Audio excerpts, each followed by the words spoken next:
The old uniform felt strange against David Reed's skin as he checked his equipment one final time.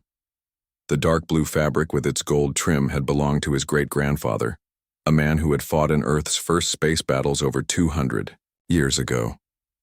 Most people would call wearing it foolish, but David believed in honoring the past. The brass buttons caught the light from his helmet display as he sealed his environmental suit around the antique clothing. His small exploration ship drifted beside the massive structure that hung motionless in the black void between star systems. No one knew how long the station had been here.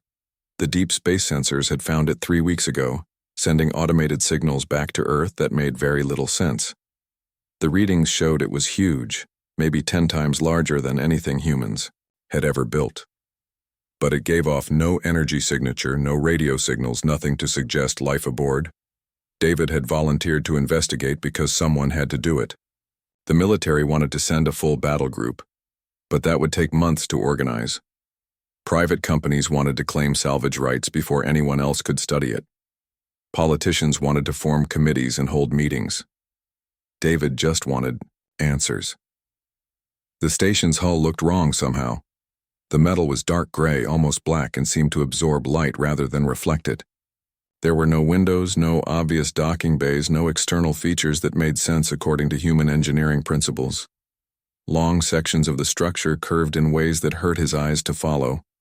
Whatever race had built this thing, they did not think like humans. David found an airlock after circling the station for nearly an hour. The door mechanism was completely alien, covered in symbols that looked more like claw marks than writing. But when he pressed his gloved hand against what might have been a control panel, the heavy door ground open with a sound he felt through his suit, rather than heard. The corridor beyond was filled with thick, stale air that his suit's sensors said was mostly nitrogen and oxygen, breathable but with trace elements that could be poisonous over time. David kept his helmet sealed and activated his suit lights. The beams pushed back darkness that seemed almost solid, revealing walls covered in the same strange scratching symbols. Something was very wrong with this place. David had explored dozens of derelict ships and stations in his career as a salvage specialist. They all felt empty in their own way, but this was different. This felt like walking through a tomb where the dead were still watching. His boots made hollow sounds against the metal floor as he moved deeper into the station. The corridors were wider than human standard, with ceilings high enough that his lights could barely reach them. Every few meters he found blast doors that had been sealed shut from the inside. Someone or something had been trying to contain whatever lived in the deeper sections. The walls showed signs of violence. Long gouges ran along the metal surfaces, too deep to have been made by normal tools. In some places, the floor plating had been torn up from underneath, as if something had tried to claw its way through solid steel. Dark stains covered several sections of wall, and David's suit analysis suggested they were organic in nature. After 20 minutes of careful exploration, David found the first body. It was human, wearing a uniform he did not recognize.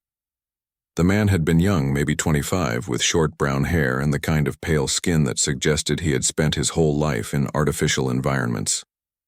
He was slumped against a wall, his hands wrapped around what looked like a military-grade plasma rifle. The weapon's power cell was completely drained. David knelt beside the body and checked the uniform for identification. The name tag read, Willis, and there was a unit patch he had never seen before. The design showed a stylized Earth surrounded by stars, with text underneath that read, Deep Research Division, Project Threshold. David had never heard of any such project, but government black operations were common enough. The corridor ahead branched into 3 directions. David chose the path that seemed to lead toward the station's center, following signs of recent human presence. He found more bodies along the way, all armed, all showing signs of having died fighting something. But there were no alien corpses, no evidence of what they had been shooting at. Emergency lighting flickered to life as David passed under motion sensors, casting red shadows that made the strange wall symbols seem to move and shift. The automated systems were still functional, which meant the station had not been dead for very long. Maybe weeks or months, not years. David's radio crackled with static as he tried to contact his ship. The station's hull was blocking most transmissions, but he managed to send a brief message reporting his location and status. He would check in again every hour, standard procedure for this type of mission. The central section of the station opened, into a vast chamber that took David's breath away. The space was easily 200 meters across, with a domed ceiling that disappeared into shadows above his light beams. In the exact center stood something that defied easy description. It looked like a massive crystal, clear as diamond but with a faint blue glow coming from its core. The thing was at least 50 meters tall and 30 meters wide, held in place by a complex framework of metal supports and energy conduits. Around it, rings of machinery hummed with barely contained power. David's radiation detector began clicking, steadily warning him that whatever this thing was, it was not entirely safe to approach. But the crystal itself was not what made David stop and stare. It was what he could see moving inside it. Shadows drifted through the clear material like living smoke, forming shapes that almost looked familiar before dissolving back into formless darkness. Sometimes the shadows would press against the crystal's inner surface as if trying to break free. Data terminals surrounded the crystal chamber, most of them still active. David approached the nearest one and began downloading files to his suit's memory storage. The text was in English, which was both reassuring and troubling. If humans had built this research station, why had no one ever heard of it? Why were there no records of Project Threshold in any public database? As David worked, he became aware that the shadows inside the crystal were moving more actively. They seemed to be gathering at the point closest to where he stood, pressing against the clear surface with increasing urgency. The blue glow grew brighter, and the machinery around the crystal began to hum more loudly. David stepped back from the terminal, his heart racing. Whatever was inside that crystal was aware of his presence, and it was very definitely not human. David backed away from the crystal chamber as the shadows inside grew more active, but he did not leave entirely. His curiosity was stronger than his fear, and the data terminals held answers he needed. The mission logs might explain what had happened here, and why an entire research station had been abandoned in secret. The first files he accessed were personnel records. The station had housed over 300 people, all of them scientists, technicians, and military support staff. The project leader was Dr. Emily Cross, a theoretical physicist with advanced degrees in quantum mechanics and dimensional theory. Her photo showed a woman in her 40s with graying hair and intense blue eyes that seemed to look right through the camera. David scrolled through more files as the crystal continued to pulse with increasing brightness behind him. The research team had been working on something called dimensional barrier analysis for over 2 years. The reports were filled with technical language he barely understood, but the basic concept was clear enough. They were trying to find ways to look into other dimensions, other realities that existed parallel to their own. The early reports were optimistic. Dr. Cross wrote about breakthrough discoveries and unprecedented opportunities for scientific advancement. The team had built the crystal device as a focal point for their experiments, using it to create tiny windows into alternate dimensions. At first, they saw only empty space, dark voids where nothing existed, but that changed 6 months ago. David found Dr. Cross's personal log entries from that period, and her tone had shifted dramatically. She wrote about detecting structures in the alternate dimensions, vast constructions that seemed to have been built by intelligent beings. The team began picking up signals, patterns of energy that might have been attempts at communication. Against regulations, Dr. Cross had authorized attempts to respond to these signals. The results were immediate and terrifying. The entities on the other side had not only received the messages, but had begun actively trying to communicate back. Worse, they had started testing the dimensional barrier, probing for weaknesses that might allow them to cross over. David's hands shook as he read the later entries. Dr. Cross described crew members reporting strange dreams, visions of vast, dark cities filled with creatures that existed outside normal space and time. People began having nervous breakdowns, claiming they could hear voices speaking in languages that hurt their minds to understand. The military commander, Colonel Frank Hayes, had wanted to shut down the project immediately. But Dr. Cross insisted they were on the verge of the greatest discovery in human history. She believed the entities were peaceful, that they simply wanted to share knowledge across dimensional boundaries. She was wrong. The breakthrough came 3 weeks ago. The research team managed to create a stable portal, a permanent opening between dimensions that would allow direct contact with the alien entities. Dr. Cross's final official report was filled with excitement about the possibilities this represented for human science and technology. Her personal logs told a different story. Within hours of opening the portal, things began going wrong. The IDI entities that came through were not physical beings in any sense humans understood. They were made of living darkness, creatures that existed as pure consciousness without bodies. They could move through solid matter, appear and disappear at will, and worst of all, they could influence human minds directly. The first casualties were the technicians working closest to the crystal chamber. They began acting strangely, speaking in voices that were not their own, writing symbols that matched the alien markings David had seen on the walls. When Colonel Hayes tried to shut down the experiment by force, the possessed crew members fought back with inhuman strength and coordination. David found security footage from the final days. The videos showed chaos in the corridors as human fought human, while shadows moved independently of any light source. The creatures could take control of people completely, turning them into puppets that retained all their human skills and knowledge but served alien purposes. Dr. Cross had realized too late what she had unleashed. Her final log entry was barely coherent, written while barricaded in her laboratory as the station fell around her. She described the entities as scouts, advance agents for something much larger and more dangerous. They were studying human technology and psychology, learning everything they needed to know for a full invasion. The research team's last desperate act was to activate the station's emergency protocols. They could not destroy the portal or the entities controlling it, but they could seal the entire facility and send it drifting into deep space where it could not threaten Earth. Most of the crew volunteered to stay behind, sacrificing their lives to contain the threat they had accidentally created. But the plan had not worked completely. David could see that now as he looked at the crystal chamber.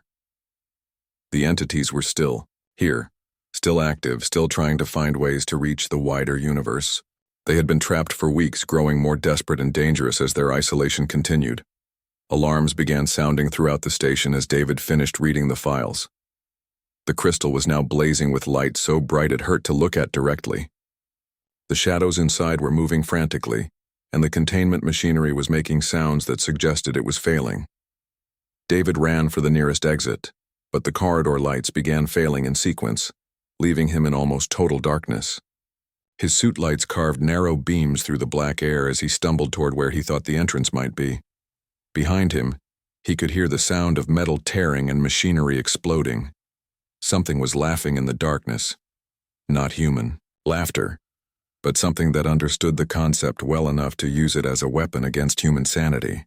The sound seemed to come from everywhere at once, echoing through the station's corridors like the voice of madness itself. David's radio crackled with static, then cleared just long enough for him to hear his own voice speaking words he had never said. "This is David Reed. The station is secure. Bringing samples back for study. Prepare full reception team." The transmission cut off before he could countermand it. The entities had learned to mimic human voices perfectly. His ship's computer would accept the false message and might even transmit it back to Earth unless David could reach the vessel and override the communication system. He had to get off the station before the creatures found a way to use him as they had used Dr. Cross's team. But the corridors kept changing around him, walls shifting position when he was not looking directly at them. The station was reconfiguring itself, turning into a maze designed to keep him trapped until the entities could complete whatever process they needed to break free of their dimensional prison. The station was alive around David as he ran through corridors that shifted and changed when he was not watching. Emergency lights flickered in patterns that seemed designed to confuse rather than guide, and the air itself felt thick with malevolent intelligence. Every shadow he passed might contain one of the entities, waiting for the right moment to strike. David's suit computer was going insane, displaying readings that made no scientific sense. Temperature fluctuations swung from near absolute zero to over 200 degrees Celsius within seconds. Atmospheric pressure pulsed like a massive heartbeat, and his radiation detectors were picking up energy signatures that should not have existed in normal space. The laughter had stopped, replaced by something worse. Whispers filled the air around him, voices speaking in languages that predated human civilization. Some of the words almost made sense, as if the entities were learning English by reading his thoughts directly. They spoke of hunger and cold, of vast empty spaces between the stars where they had waited for eons. David tried to retrace his path, to the airlock where he had entered the station, but the corridors no longer led where they should. Blast doors that had been sealed when he passed them earlier now stood open, revealing passages that stretched into darkness beyond his light beams. New doorways appeared in walls that had been solid metal minutes before. His radio crackled with another transmission in his own voice. Station secured. No hostile activity detected. Request permission to bring research materials aboard. The words made David's skin crawl because he could hear the subtle wrongness in the tone, the slight pause between syllables that suggested something inhuman was struggling to use human vocal patterns. David activated his suit's emergency beacon, hoping to override whatever signal the entities were using to control his communications. But the beacon's transmission was immediately jammed by interference that sounded like screaming. The creatures had learned to manipulate electromagnetic fields, turning his own technology against him. A new corridor opened in front of him, and David had no choice but to follow it. The passage was wider than the others, with walls covered in symbols that seemed to glow with their own faint light. As he walked, the symbols began changing, shifting, from alien markings to crude representations of human figures. The entities were showing him what they had learned from the research team's minds. The corridor led back to the central chamber, which now looked completely different. The crystal had cracked open like an egg, releasing streams of living darkness that flowed across the floor and walls. The containment machinery was sparking and failing as the alien substance ate through metal and circuitry with equal ease. But it was what stood beside the broken crystal that made David stop in horror. Dr. Emily Cross was there, or something wearing her shape. The woman looked exactly like her personnel photo, but her eyes were completely black and her movements were too fluid, too perfect to be human. She turned toward David with a smile that contained no warmth. "Welcome back, Mr. Reed," she said, in a voice that carried harmonics no human throat could produce. "We have been waiting to speak with you properly." David raised his plasma rifle, knowing it would be useless but needing the comfort of a weapon in his hands. "You are not Dr. Cross. She died weeks ago." The thing wearing Cross's face laughed, and the sound was exactly like the recorded voice logs David had heard earlier. "Death is such a limited concept. Dr. Cross is still here in a way. We have preserved her knowledge, her memories, her understanding of your species. She has been very helpful." More figures emerged from the shadows around the chamber. David recognized some of them from the personnel files he had read. Colonel Hayes stood near the broken containment machinery, his military uniform pristine despite the chaos around him. A young technician named Roberts walked out from behind a bank of computers, his face showing no expression at all. "All of them are gone," the Cross entity continued, "but also preserved. We do not destroy useful resources, Mr. Reed. We incorporate them into our collective consciousness. Their individual suffering has ended, but their knowledge lives on to serve a greater purpose." David backed toward the chamber entrance, but the doorway sealed itself with a sound like grinding stone. The entities had been hurting him here all along, using the station's shifting layout to force him into this confrontation. They wanted something from him, something they could not simply take by force. "What do you want?" David asked, trying to keep his voice steady. The Cross thing tilted its head in a gesture that was perfectly human but somehow wrong. "We want to go home, Mr. Reed. Your home. We have been trapped between dimensions for so long, existing in the cold spaces where no energy flows. Your reality is so warm, so full of life and light and possibility. We wish to experience it fully." Around the chamber, the possessed crew members began moving in perfect coordination, surrounding David, but not yet attacking. They were studying him, learning from his reactions and responses. Every word he spoke, every movement he made was being analyzed and cataloged. "We do not wish to harm your species," the entity continued. "Quite the opposite. We wish to elevate humanity beyond its current limitations. Physical bodies are so fragile, so prone to death and decay. We offer immortality through unity with our collective consciousness. David thought about the research files he had read, about Dr. Cross's growing horror as she realized what she had unleashed. That is not immortality. That is extinction with extra steps. The black eyes in Cross's face seemed to grow darker. Your predecessor said something similar. Dr. Cross fought us for days before accepting the inevitable. But you are different, Mr. Reed. Your mind is more structured, more disciplined. You would make an excellent ambassador to your species. The possessed crew members stepped closer, moving with mechanical precision. David could see now that they were not fully human anymore. Their movements were too coordinated, their expressions too blank. The entities had hollowed them out and filled the empty shells with alien consciousness. I can show you wonders beyond imagination, the cross entity said.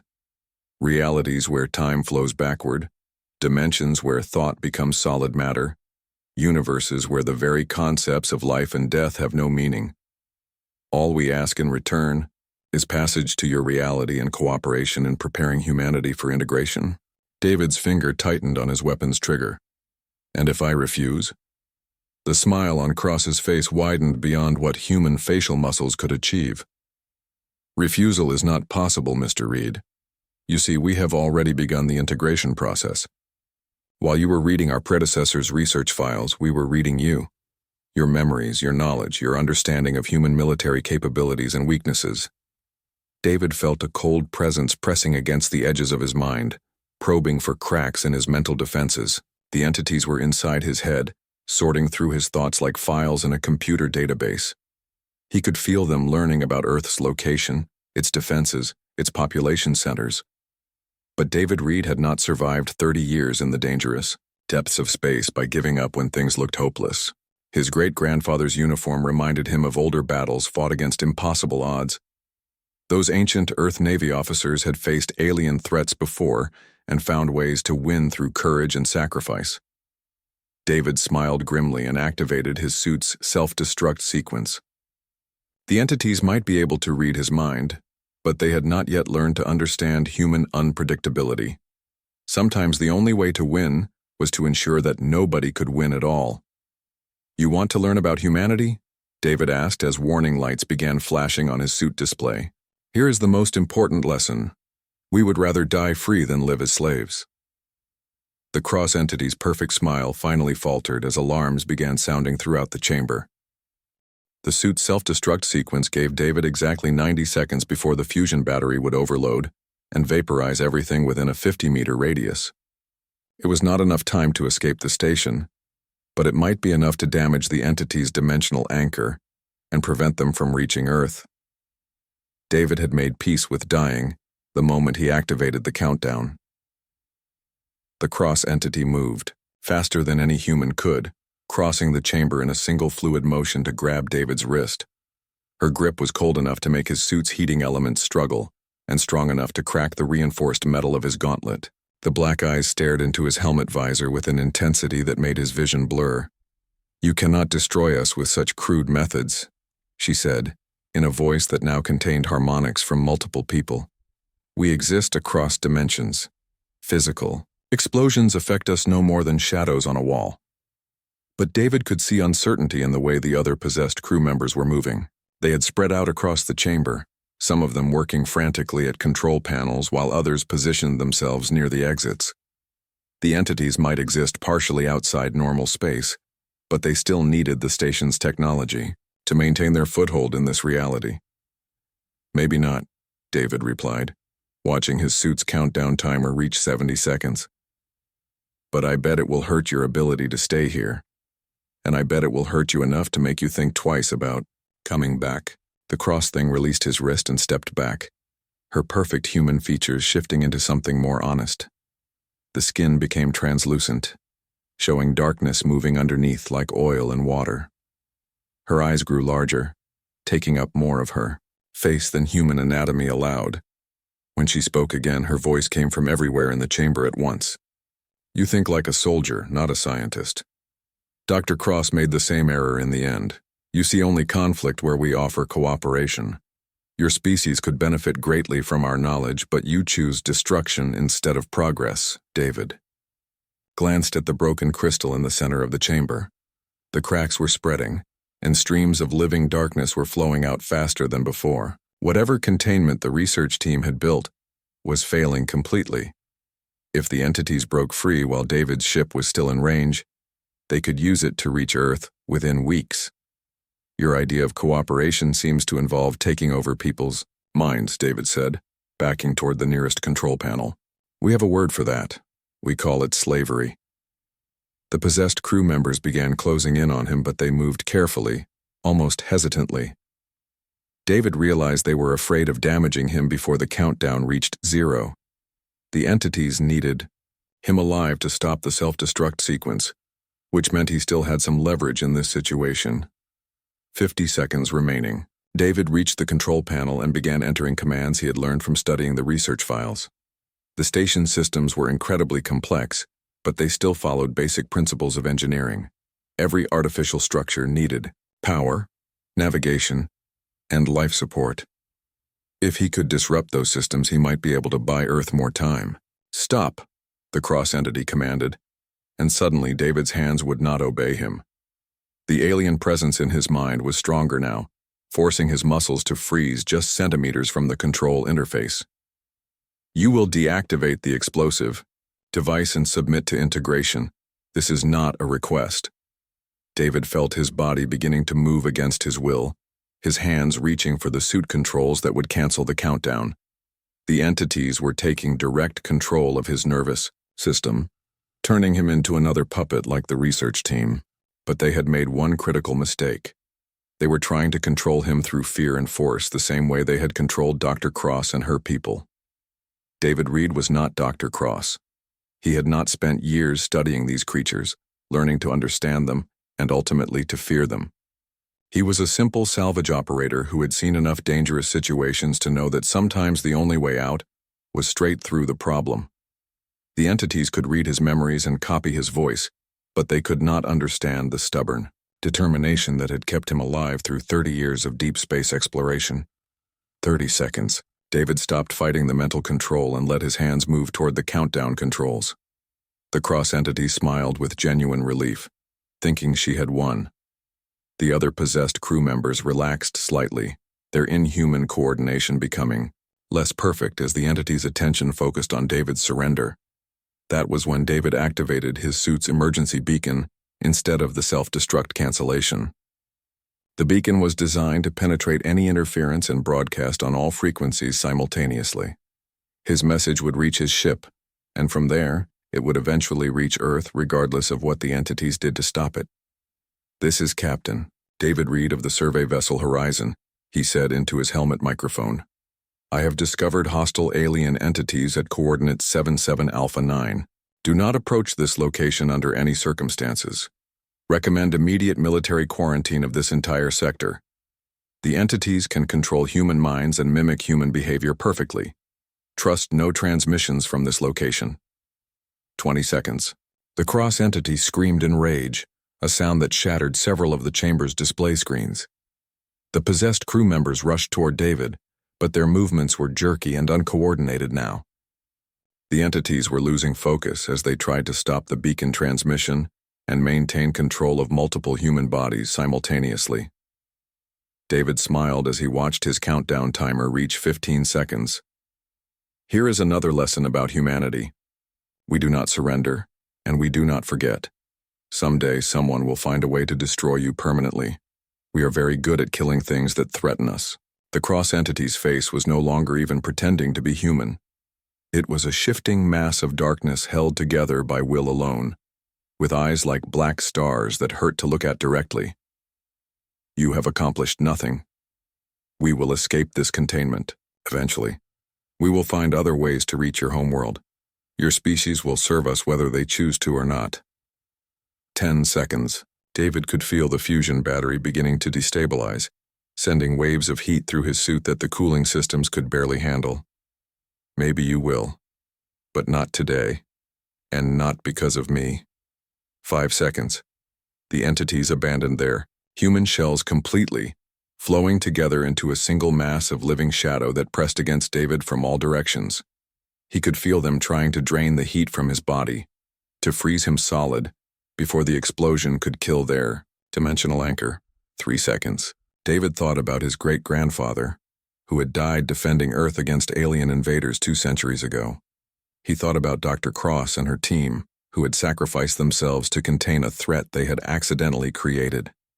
He thought about the billions of people on Earth who would never know his name, but who would live free because of what he did here. 2 seconds. Humanity endures, David whispered. 1 second. The fusion battery reached critical mass. The explosion tore through the station's central chamber like the birth of a small star. David's fusion battery released more energy in 3 seconds than most planets received from their suns in a full day. The blast wave vaporized metal, shattered crystal, and sent shockwaves through dimensions that had never known such violence. David felt himself dying as the heat and radiation burned through his suit in milliseconds, but in those final moments he could see what his sacrifice had accomplished. The broken crystal that had served as the entity's dimensional anchor was completely destroyed, its fragments scattered into component atoms. The containment machinery exploded in chain reactions that spread throughout the station's superstructure.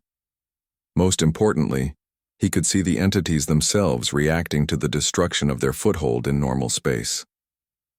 The living shadows writhed and twisted as they were pulled back toward their own dimension, their carefully constructed connection to reality severing like a cut rope.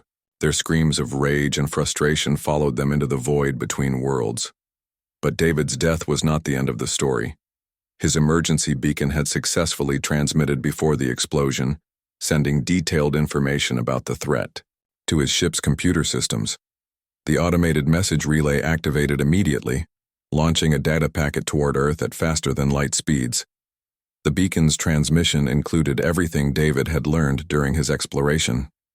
The location coordinates, the research files he had downloaded, recordings of the entity's voices, and most critically, his warning about their ability to mimic human behavior perfectly.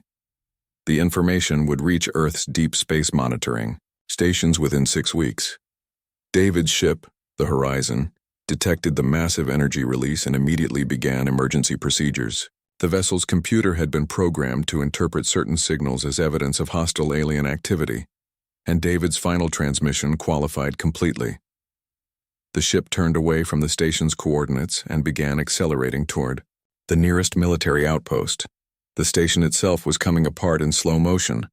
The fusion explosion had been contained within the central chamber, but the damage was spreading through the superstructure as support systems failed, and hull breaches vented atmosphere into space. Emergency lighting flickered and died throughout the corridors where David had walked just hours earlier.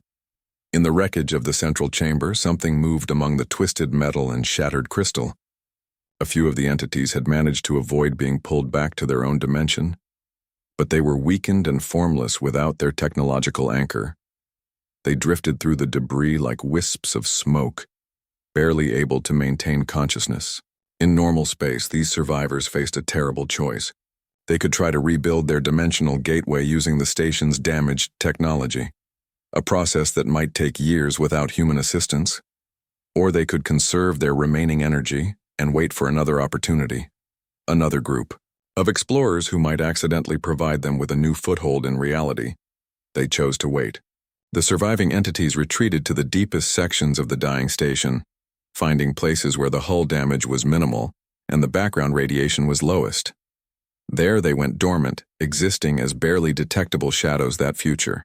Explorers might mistake for equipment malfunctions or sensor glitches, but their wait would be longer than they expected. David's warning beacon reached Earth exactly 43 days after the station's destruction. The message was initially classified as routine salvage reports, but the technical details caught the attention of military analysts who specialized in xenobiological threats. Within a week, the coordinates David had died to protect were marked as a prohibited zone under the deepest levels of government security classification. No civilian vessels would be allowed within 50 light-years of the location. No military expeditions would be authorized without unanimous approval from Earth's Planetary Defense Council.